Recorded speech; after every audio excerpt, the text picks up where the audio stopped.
They say some phone numbers are cursed, digits stitched together with whispers, blood, and the weight of history.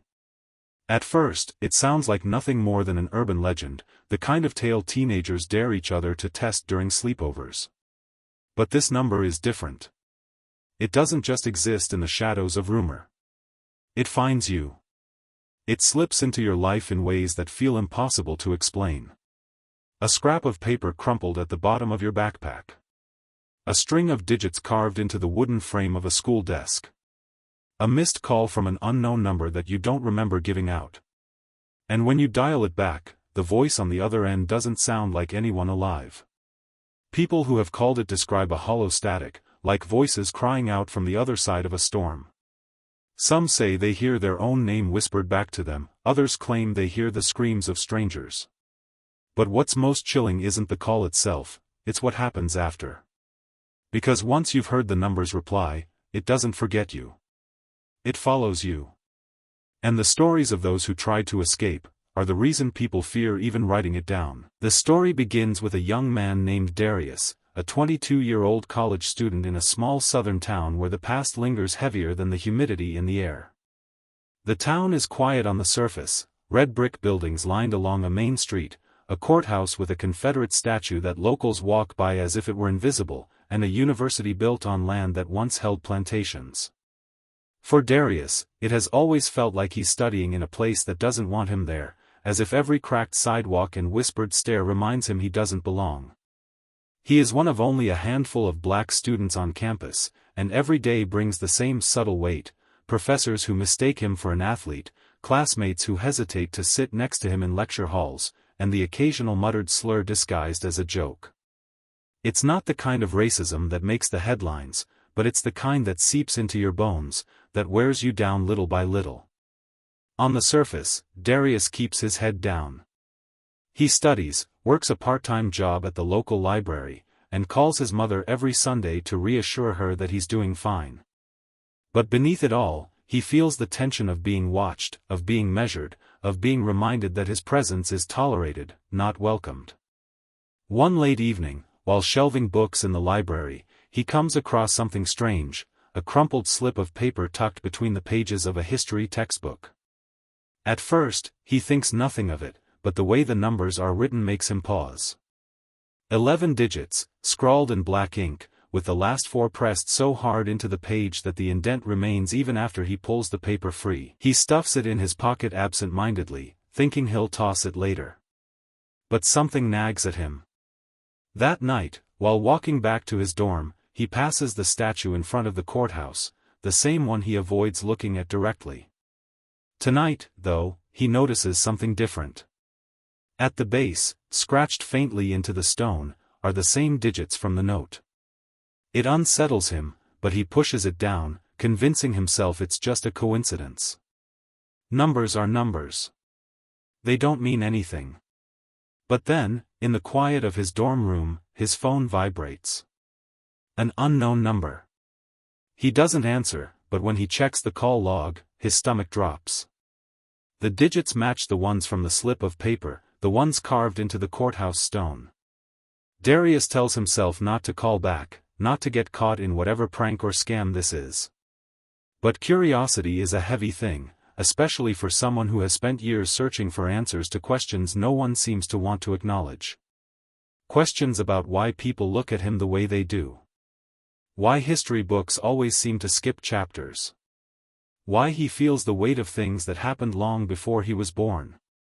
He doesn't know it yet, but dialing those numbers will drag him into a history buried under silence, a history that refuses to stay hidden. The kind that doesn't just haunt you, it demands you listen. At first, Darius tries to push the number out of his mind. He deletes the call log, throws away the crumpled slip of paper, and convinces himself it's just a coincidence. But denial only works so long. The next night, the call comes again. Same number. Same silence on the other end when he lets it ring.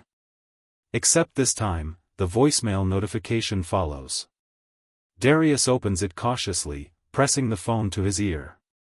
Static fills the line, thick, sharp, almost suffocating. And then, just beneath the hiss, a voice. low, drawn out, whispering his name. He drops the phone as if it burned him. His hands tremble, but when he forces himself to play it again, the message has changed. No whisper. No static. Just silence, as though nothing had ever been there. From that moment, the number begins to infiltrate his life. It appears scrawled on the whiteboard of his lecture hall, faintly etched into his dorm desk, printed at the bottom of a library receipt. Each time, it grows harder to dismiss. Finally, after another sleepless night, Darius gives in. He dials. The phone doesn't ring. Instead, a suffocating silence presses against his ear. Then comes the sound, chains dragging against concrete, a muffled sob, and voices speaking over one another, overlapping in waves like a crowd trapped in a place with no exit. He pulls the phone away, heart hammering, but the call doesn't end. The voices grow louder, sharper, until one cuts through them all. "You hear us now." The call disconnects. Darius sits frozen, unable to move, the words replaying in his mind. He hears them even after he sets the phone down. They follow him into his dreams, visions of a dark forest lit only by fire, men on horseback, ropes swinging from branches. Faces blurred but screams sharp enough to rattle his chest. Days blur together as Darius spirals. He skips class, stops answering texts, avoids even leaving his dorm except to eat.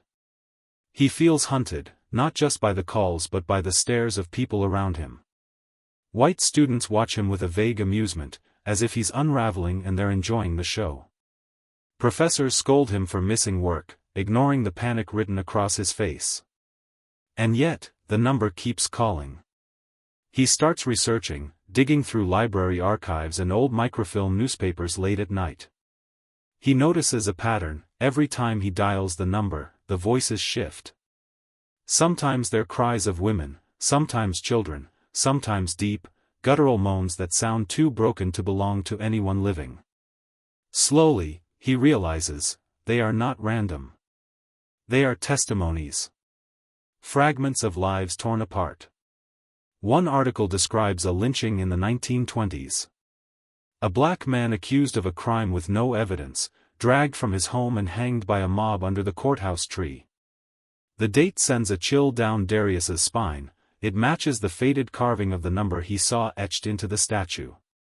Another article tells of a church burned to the ground in the 1960s, trapping families inside while firefighters arrived too late. The address of that church? 11 digits that mirror the cursed number. Piece by piece, Darius uncovers what no one talks about: his town is built on a graveyard of silence. The number isn't random, it's a map of horrors, each digit tethered to story scrubbed from memory but not erased. The phone isn't calling him. It's calling through him. The weight of the discovery gnaws at him. Each night, the dreams grow worse. He wakes gasping, sweat-soaked, hearing ropes creak, smelling smoke, feeling blood drip from wounds that aren't his. At first, he fears he's going insane. But then he notices something terrifying: he isn't the only one. In the archives, he stumbles across a single journal, hidden among dusty shelves.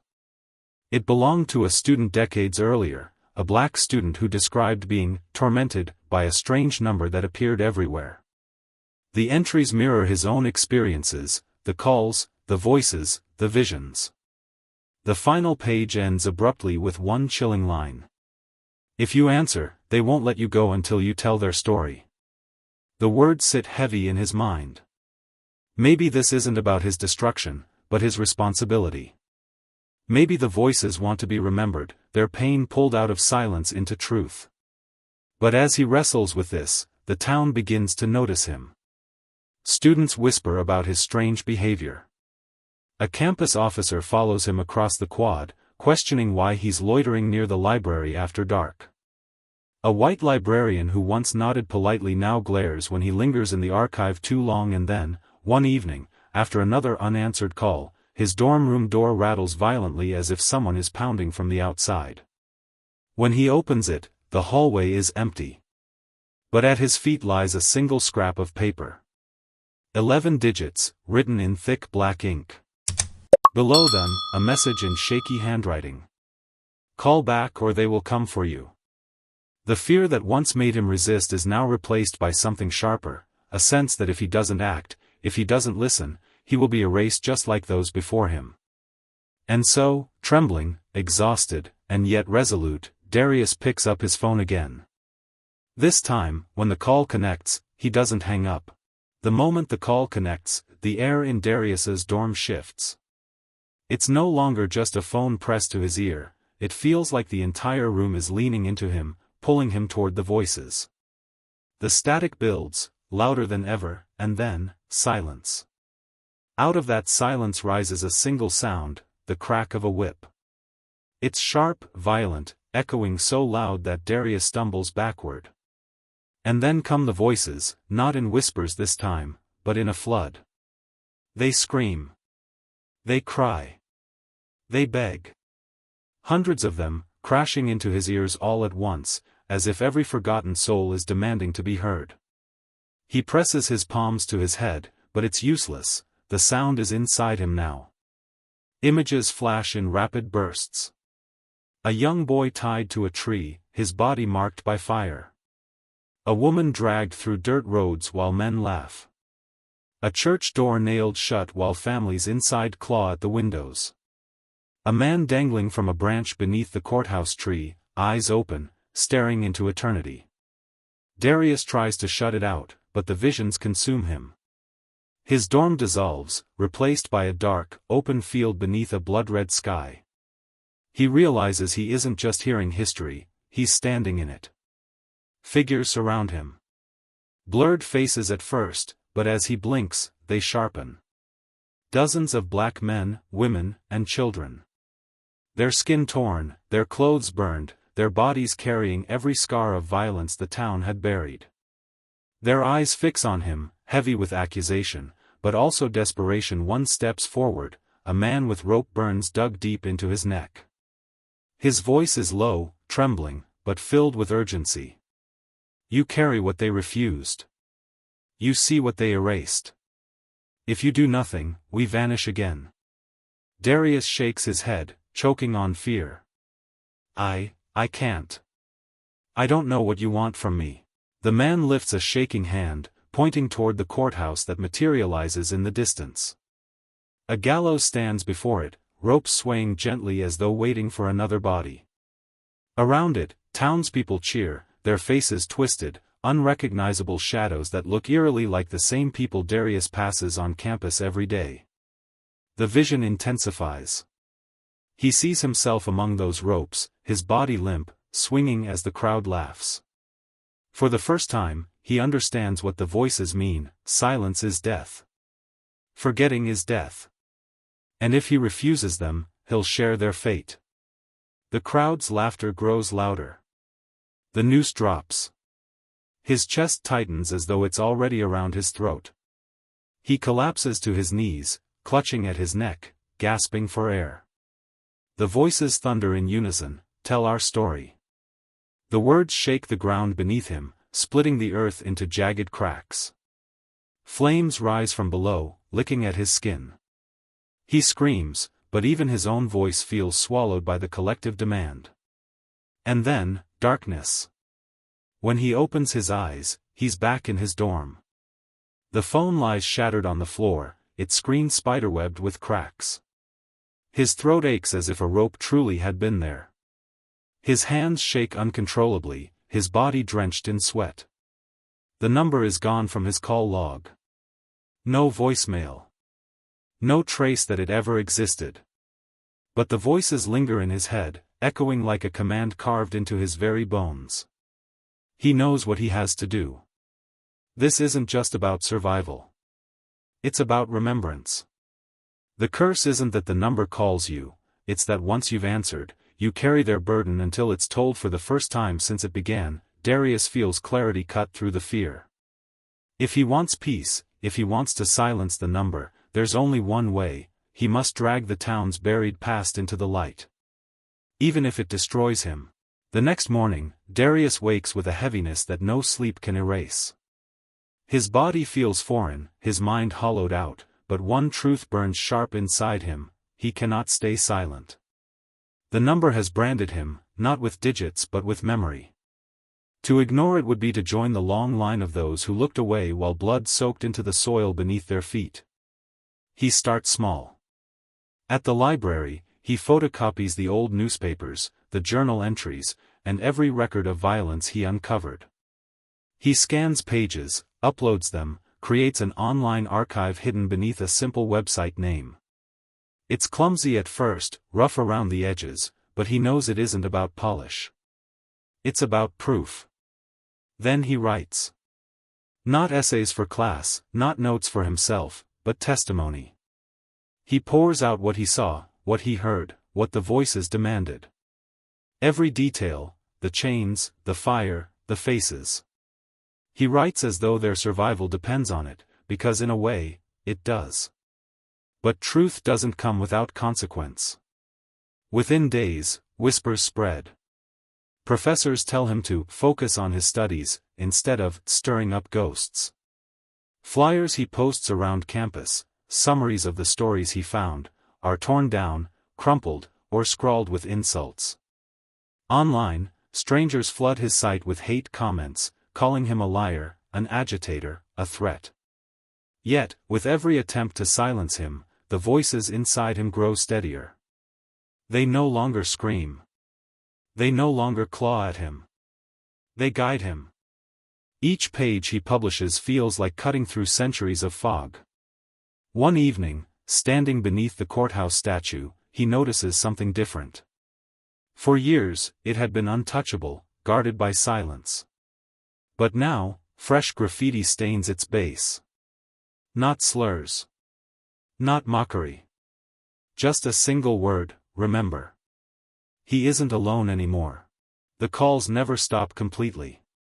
Some nights, the number flashes across his screen, a reminder that the work isn't finished. But the terror has shifted. What once was a curse now feels like a covenant, a demand not for his destruction but for his witness. Months later, the university holds a town meeting after his online archive begins drawing national attention.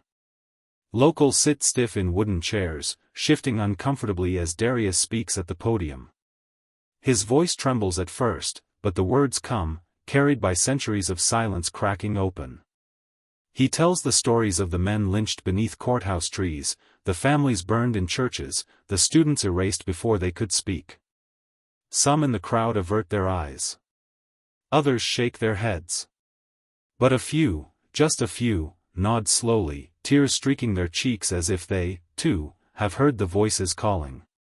When he finishes, the room is quiet. Not the kind of quiet that denies, but the kind that listens. For the first time, the silence feels different. Lighter. Breakable. Darius leaves knowing the battle is far from over. History doesn't heal in a single night. Racism doesn't dissolve with one archive or one voice. But the number has done its work. It found him. It forced him to listen. And now, it's forcing the world to remember. As he walks back across campus, the sun dips low, painting the sky in blood-red hues. His phone buzzes in his pocket. He knows without looking what it is. 11 digits. The same cursed number. This time, he doesn't flinch. He lets it ring, then fade. The voices have been heard. Their story is out. The burden is no longer his alone. Still, the final thought lingers, sharp as glass: if the number ever finds you, what will you do? Will you ignore it, or will you listen?